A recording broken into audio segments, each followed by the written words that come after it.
Assalamualaikum warahmatullahi wabarakatuh.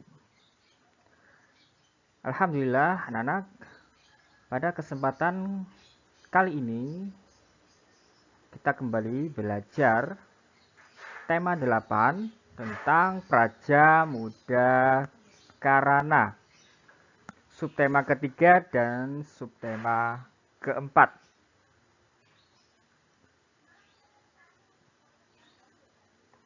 Nah, anak-anak, kemandirian yang pernah diajarkan dalam kegiatan pramuka hendaknya bisa kalian praktikkan pada kehidupan sehari-hari. Dari hal-hal yang sederhana, seperti berpakaian, memakai sepatu, memakai kerudung, mengambil makan sendiri, atau bahkan membuat makanan sendiri. Karena dengan kemandirian itu, nantinya akan semakin memudahkan kamu. Ya. Ketika kamu sedang sendirian, tidak ada siapapun di sekelilingmu, atau ada orang di sekelilingmu tapi kamu tidak mengenalnya, akhirnya mau tidak mau kamu harus melakukan kegiatan tersebut sendirian. Contohnya apa? Contohnya ketika kamu tersesat di jalan. Pepatah mengatakan, malu bertanya, sesat di jalan. Jadi, jika kamu sedang berada di suatu jalan tapi kamu tidak membawa petunjuk arah seperti HP atau smartphone yang bisa kamu gunakan, apa yang bisa kamu lakukan jika seperti itu? Ya, jalan satu-satunya adalah bertanya kepada orang. Lalu apalagi cara yang bisa dilakukan tanpa bertanya kepada orang? Ya, kamu bisa melihat sesuatu yang dinamakan dengan rambu lalu lintas. Nah, ada beberapa macam jenis-jenis rambu lalu lintas, yaitu yang berwarna merah ini yaitu adalah rambu larangan, Pak Dika singkat R, ya, rambu larangan. Artinya adalah larangan berarti sesuatu yang tidak boleh dilakukan. Contohnya yang pertama seperti ini. Ada huruf S dicoret, ya. Stop artinya stop dicoret. Dilarang berhenti. Ya, itu kan larangan ya. Dilarang berhenti. Jadi tidak boleh berhenti di situ. Ya, kalau masih nekat berhenti di situ maka akan ada penindakan. Entah itu nanti ada petugasnya atau nanti mobilnya akan diderek, ya, mobilnya akan diambil paksa gitu. Lalu ada dilarang masuk, ya, jadi tidak boleh masuk. Dilarang parkir, mobil dan sepeda motor dilarang masuk. Lalu juga dilarang membunyikan isyarat suara dan lain sebagainya, ya.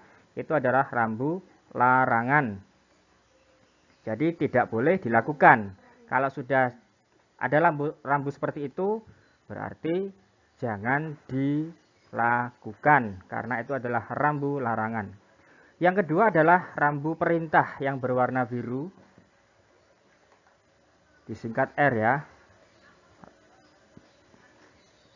Perintah.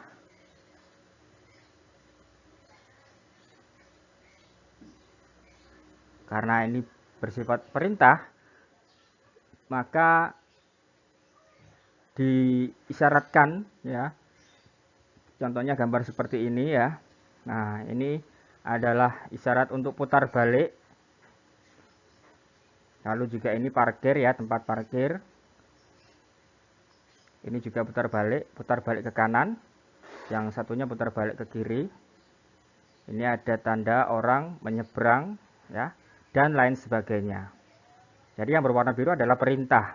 Kebalikannya dari yang warna merah ya, warna merah dilarang, tidak boleh. Tetapi yang biru diisyaratkan, dibolehkan ya, dibolehkan. Jadi kebalikannya dari larangan. Jadi rambu yang diperbolehkan atau bisa disebut rambu perintah. Yang ketiga yaitu yang berwarna kuning ini rambu peringatan. Peringatan. Ya. Jadi diingatkan sebelum sampai tempatnya itu akan ada misalnya jalan ya. Misalnya jalan ini. Nah, akan ada persimpangan ke kiri dan ke kanan. Jadi kamu akan menemui jalan persimpangan atau pertigaan atau perempatan ya. Sebelum sampai ke pertigaan itu ada rambunya ya, ada rambunya. Jadi sudah diingatkan ya, sudah diperingatkan hati-hati ya. Sama seperti lampu lalu lintas kuning berarti artinya hati-hati, atau bisa lebih ke segera berhenti ya. Ulangi lagi, ada rambu larangan, ada rambu perintah, dan juga yang berwarna kuning adalah rambu peringatan.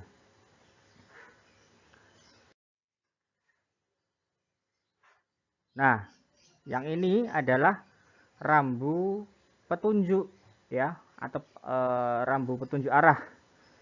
Nah, ketika kita berada di sebuah jalan, kita ingin menuju sebuah tempat ya, misalnya kan kita ingin menuju ke kota tertentu, di situ biasanya ditunjukkan ya arah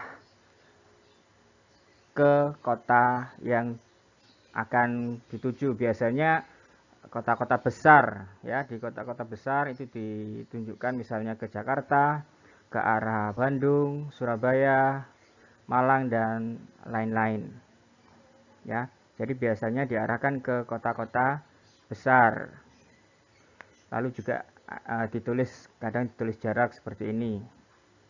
Nah, lalu juga petunjuk ke sebuah tempat, TMII ini contohnya, ke sebuah tempat Taman Mini Indonesia Indah ya, atau ke sebuah jalan. Nah ya, nah pasti kalian pernah menemui rambu petunjuk arah seperti ini. Nah inilah yang membantu kalian untuk bisa memudahkan menemukan jalan. Nah, diharapkan dengan adanya rambu-rambu tersebut, pengendara bisa lebih tertib ya. Dengan kamu tidak melanggar aturan berlalu lintas, itu artinya kamu juga sudah menaati apa? Aturan dan menjadi warga negara yang baik. Jadi utamakan selalu keselamatan saat berada di jalan. Ya, utamakan keselamatan saat berada di jalan. Dengan begitu kalian sudah menaati aturan ya. Itu salah satu contoh dari sikap cinta tanah air.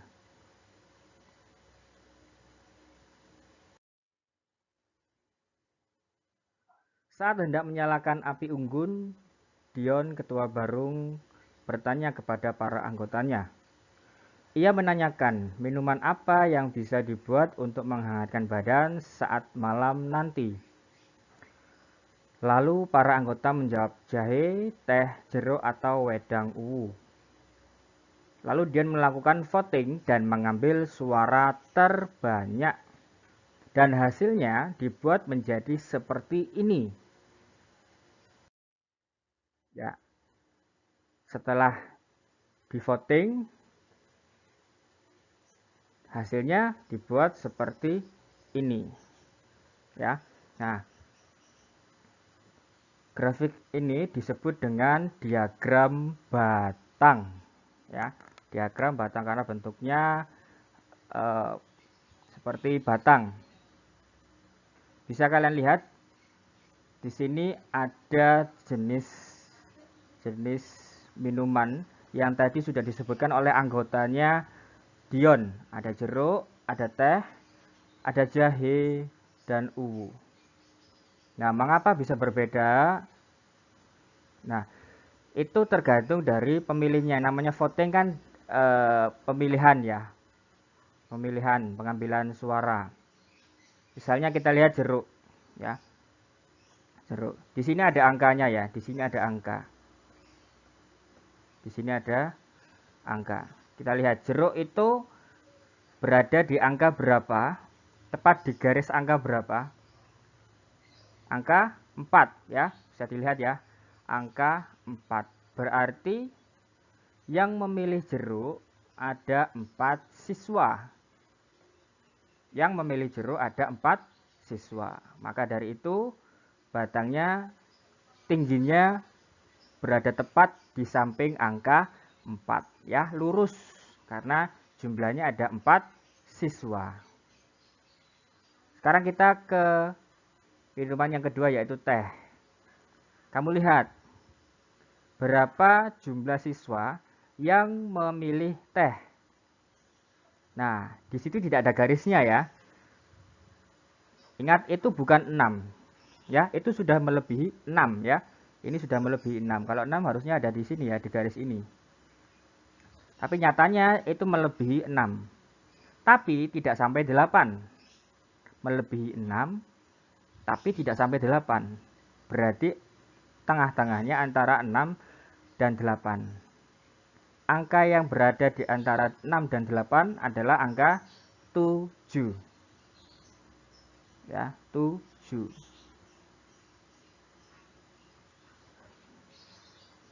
Hanya memang tidak ditulis. Karena di sini jaraknya 2. 0 tambah 2, 2. 2 tambah 2, 4. 4 tambah 2, 6. 6 tambah 2, 8. 8 tambah 2, 10. 10 tambah 2, 12. Ya, angka genap semuanya. Ya, kalau pemilihan angka itu terserah, nanti boleh.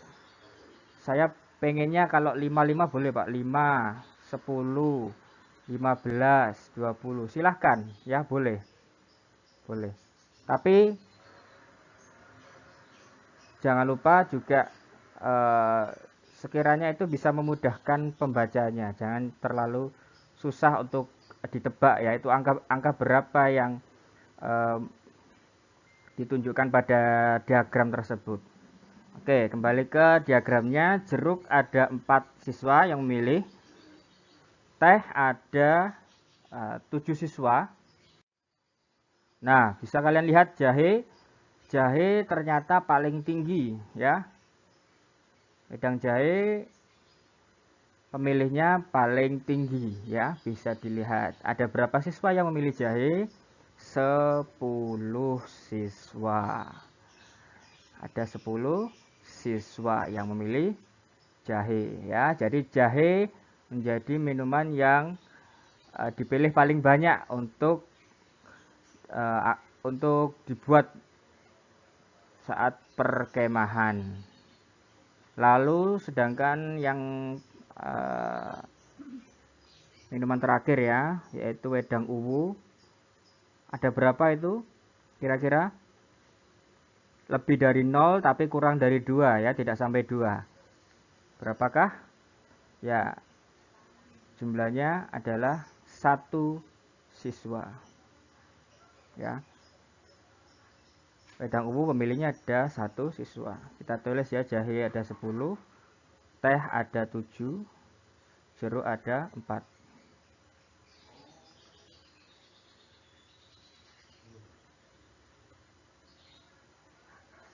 Oke. Nah, di sini bisa dilihat ya. Yang paling diinginkan adalah jahe, sedangkan yang kurang, yang tidak terlalu diinginkan yaitu wedang uwu, hanya 1 siswa yang memilih. Nah, sekali lagi, grafik ini disebut dengan diagram batang ya, disebut dengan diagram batang. Jadi posisi angkanya secara vertikal dari atas ke bawah. Lalu ini datanya ya. Data bisa makanan, bisa minuman, bisa ukuran sepatu dan lain sebagainya ya, yang sekiranya memiliki jumlah. Nah, Bagaimana jika ada pertanyaan seperti ini? Minuman apa yang paling diinginkan oleh anggota pramuka? Sudah jelas ya, di sini dari diagramnya kelihatan. Minuman apa yang paling diinginkan oleh anggota pramuka untuk perkemahan? Jawabannya adalah jahe. Ya, jahe. Oke ya. Udah ya. Yang nomor 2, minuman apa yang paling kurang diinginkan oleh anggota pramuka? Yang kurang diinginkan apa? Wedang uwu, ya, peminatnya hanya 1 orang atau 1 siswa. Uwu, ya, uwu itu terbuat dari kayu secang, ya, warnanya agak kemerahan. Jarang mungkin dinikmati di sini, biasanya ada di Jogja. Lalu yang ketiga, berapa jumlah siswa yang memilih jahe dan teh? Nah, ini ya. Di sini ada kata jumlah, berarti kalian harus menjumlahkan. Berapa jumlah siswa yang memilih jahe dan teh? Ini jahe dan ini teh. Jahe jumlahnya berapa? 10. Ya kan? Tehnya berapa? 7. 10 tambah 7 ada 17 siswa. Berarti ada 17 siswa yang memilih jahe dan teh. Yang keempat, berapa selisih? Ya, tadi jumlah, sekarang selisih. Berapa selisih siswa yang memilih minuman yang paling diinginkan dan kurang diinginkan? Berapa selisih siswa yang memilih minuman yang paling diinginkan dan kurang diinginkan? Yang paling diinginkan itu apa? Yang paling diinginkan adalah jahe, ya, yang paling diinginkan. Namanya selisih itu berarti kita harus mengurangi atau mengurangkan, dikurangi ya. Pemilihnya jahe dikurangi dengan pemilihnya wedang uwu, karena yang paling kurang diinginkan adalah wedang uwu. Nah, jahe berapa? 10.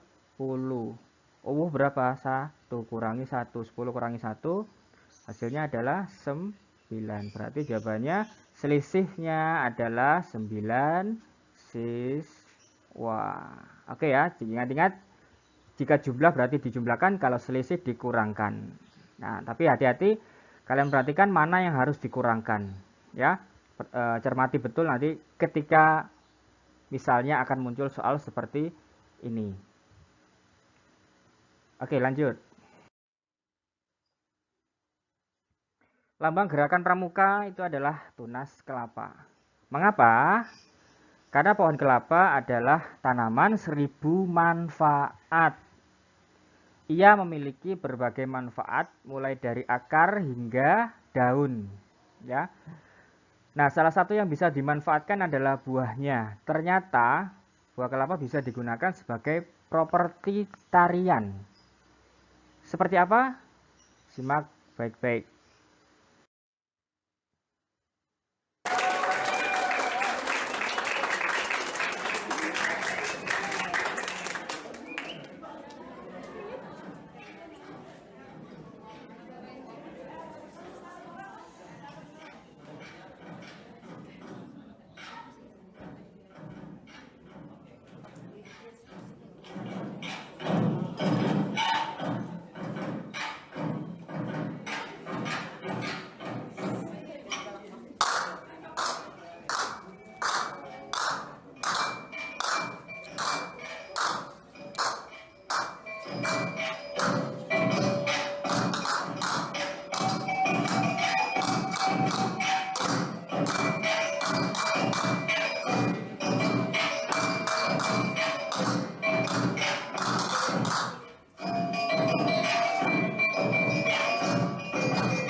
Oke, ya itu sekilas tadi video tentang tari tempurung.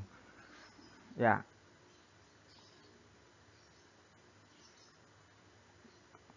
fakta-fakta dari tari tempurung yaitu tari ini berasal dari Sumatera Barat, ya.